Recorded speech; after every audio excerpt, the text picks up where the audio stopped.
ओम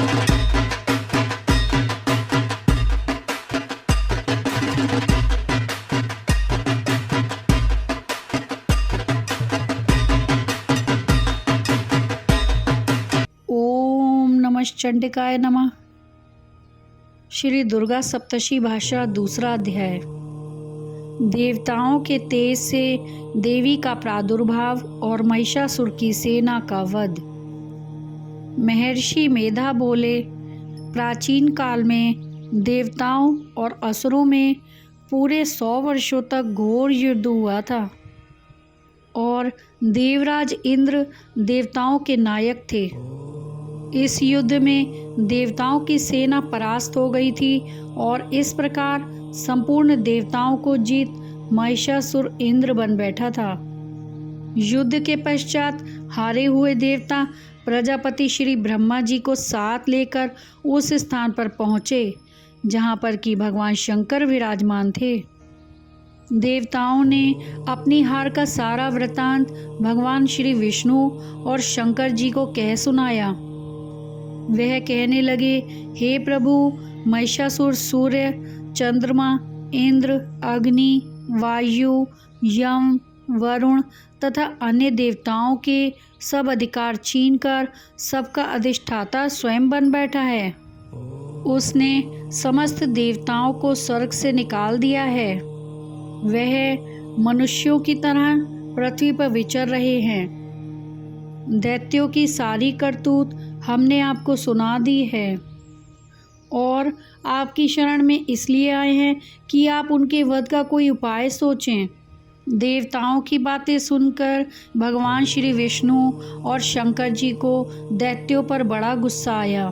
उनकी भौहें तन गईं और आंखें लाल हो गईं। गुस्से में भरे हुए भगवान विष्णु के मुख से बड़ा भारी तेज निकला और उसी प्रकार का तेज भगवान शंकर, ब्रह्मा और इंद्रादि दूसरे देवताओं के मुख से प्रकट हुआ। फिर वह सारा तेज एक में मिल गया और तेज का पुंज वह ऐसे दिखता था जैसे कि जाज्वल्यमान पर्वत हो। देवताओं ने देखा कि उस पर्वत की ज्वाला चारों ओर फैली हुई थी और देवताओं के शरीर से प्रकट हुए तेज की किसी अन्य तेज से तुलना नहीं हो सकती थी। एक स्थान पर इकट्ठा होने पर वह तेज एक देवी के रूप में परिवर्तित हो गया और अपने प्रकाश से तीनों लोकों में व्याप्त जान पड़ा। वह भगवान शंकर का तेज था। उससे देवी का मुख प्रकट हुआ। यमराज के तेज से उसके सिर के बाल बने। भगवान श्री विष्णु के तेज से उसकी भुजाएं बनी। चंद्रमा के तेज से दोनों स्तन और इंद्र के तेज से जंघा तथा पिंडली बनी और पृथ्वी के तेज से नितंब भाग बना। ब्रह्मा के तेज से दोनों चरण और सूर्य के तेज से उनकी उंगलियां पैदा हुईं। वसुओं के तेज से हाथों की उंगलियां एवं कुबेर के तेज से नासिका बनी। प्रजापति के तेज से उसके दांत और अग्नि के तेज से उसके नेत्र बने। संध्या के तेज से उसकी भौहें और वायु के तेज से उसके कान प्रकट हुए। इस प्रकार उस देवी का प्रादुर्भाव हुआ था। महिषासुर से पराजित देवता उस देवी को देखकर अत्यंत प्रसन्न हुए। भगवान शंकर ने अपने त्रिशूल में से एक त्रिशूल निकालकर उस देवी को दिया और भगवान श्री विष्णु ने अपने चक्र में से एक चक्र निकालकर उस देवी को दिया। वरुण ने अपने चक्र में से एक चक्र निकालकर उस देवी को दिया। वरुण ने देवी को शंख भेंट किया। अग्नि ने उसे शक्ति दी। वायु ने उसे धनुष और बाण दिए। सहस्त्र नेत्रों वाले श्री देवराज इंद्र ने उसे अपने वज्र से उत्पन्न करके वज्र दिया और ऐरावत हाथी का एक घंटा उतार कर देवी को भेंट किया। यमराज ने उसे कालदंड में से एक दंड दिया। वरुण ने उसे पाश दिया। प्रजापति ने उस देवी को स्फटिक की माला दी और ब्रह्मा जी ने उसे कमंडल दिया। सूर्य ने देवी के समस्त रोमों में अपनी किरणों का तेज भर दिया। काल ने उसे चमकती हुई ढाल और तलवार दी और उज्ज्वल हार और दिव्य वस्त्रों से भेंट किए, और इनके साथ ही उसने दिव्य चूड़ामणि दी, 2 कुंडल, कंकण, उज्ज्वल अर्धचंद्र, बाहों के लिए बाजूबंद, चरणों के लिए नुपुर, गले के लिए सुंदर हंसली और अंगुलियों के लिए रत्नों की बनी हुई अंगूठियां उसे दी। विश्वकर्मा ने उनको फरसा दिया और उसके साथ ही कई प्रकार के अस्त्र और अभेद्य कवच दिए, और इसके अतिरिक्त उसने कभी ना कुम्हलाने वाले सुंदर कमलों की मालाएं भेंट की। समुद्र ने सुंदर कमल का फूल भेंट किया। हिमालय ने सवारी के लिए सिंह और तरह तरह के रत्न देवी को भेंट किए। यक्षराज कुबेर ने मधु से भरा हुआ पात्र और शेषनाग ने उन्हें बहुमूल्य मणियों से विभूषित नागहार भेंट किया। इसी तरह दूसरे देवताओं ने भी उसे आभूषण और अस्त्र देकर उसका सम्मान किया। इसके पश्चात देवी ने उच्च स्वर से गर्जना की। उसके इस भयंकर नाद से आकाश गूंज उठा। देवी का वह उच्च स्वर से किया हुआ सिंहनाद समा न सका। आकाश उनके सामने छोटा प्रतीत होने लगा। उससे बड़े जोर की प्रतिध्वनि हुई, जिससे समस्त विश्व में हलचल मच गई और समुद्र कांप उठे, पृथ्वी डोलने लगी और सबके सब पर्वत हिलने लगे। देवताओं ने उस समय प्रसन्न हो सिंह वाहिनी जगतमयी देवी से कहा, हे देवी, तुम्हारी जय हो। इसके साथ महर्षियों ने भक्ति भाव से विनम्र होकर उनकी स्तुति की। संपूर्ण त्रिलोकी को शोकमग्न देखकर दैत्यगण अपनी सेनाओं को साथ लेकर और हथियार आदि सजाकर उठ खड़े हुए। महिषासुर के क्रोध की कोई सीमा नहीं थी। उसने क्रोध में भरकर कहा, यह सब क्या उत्पात है। फिर वह अपनी सेना के साथ उस ओर दौड़ा जिस ओर से भयंकर नाद का शब्द सुनाई दिया था, और आगे पहुंचकर उसने देवी को देखा, जो कि अपनी प्रभा से तीनों लोकों को प्रकाशित कर रही थी। उसके चरणों के भार से पृथ्वी दबी जा रही थी।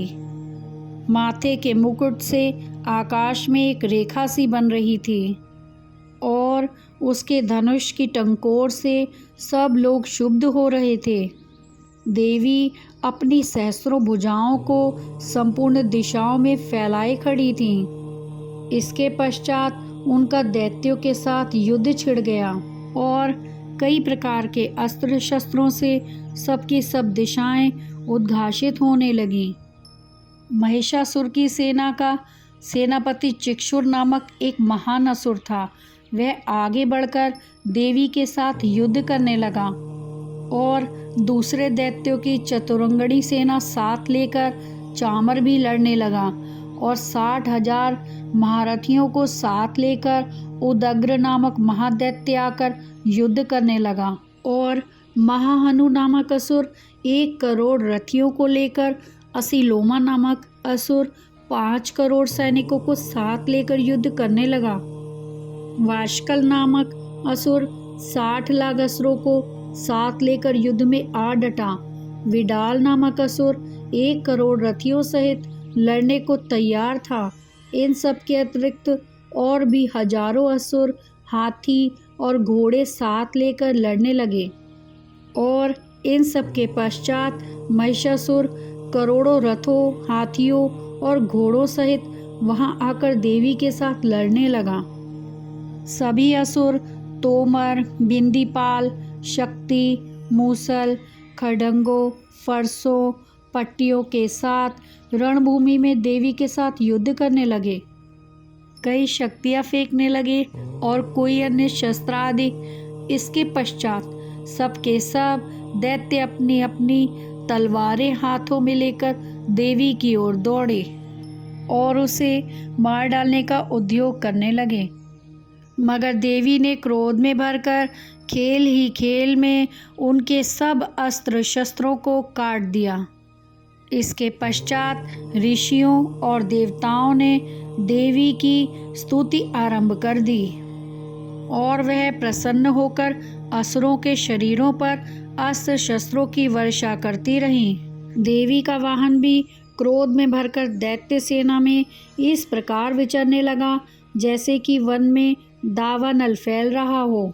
युद्ध करती हुई देवी ने क्रोध में भर जितने श्वासों को छोड़ा वह तुरंत ही सैकड़ों हजारों गणों के रूप में परिवर्तित हो गए। फरसे, भिंदीपाल, खड्ग तथा पट्टिश इत्यादि अस्त्रों के साथ दैत्यों से युद्ध करने लगे।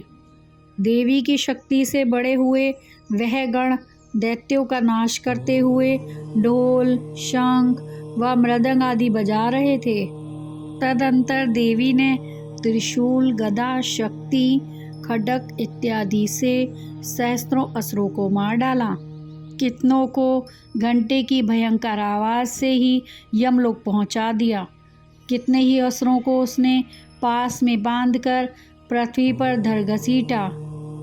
कितनों को अपनी तलवार से टुकड़े टुकड़े कर दिए और कितनों को गदा की चोट से धरती पर सुला दिया।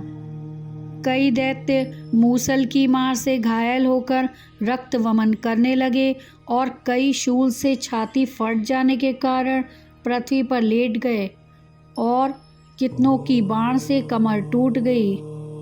देवताओं को पीड़ा देने वाले दैत्य कट कट कर मरने लगे। कितनों की बाहें अलग हो गईं, कितनों की ग्रीवाएं कट गईं, कितनों के सिर कटकर भूमि पर लुढ़क गए। कितनों के शरीर बीच में से कट गए और कितनों की जंघाएं कट गईं और वह पृथ्वी पर गिर पड़े। कितने ही सिरों व पैरों के कटने पर भी भूमि पर से उठ खड़े हुए और शस्त्र हाथ में लेकर देवी से लड़ने लगे।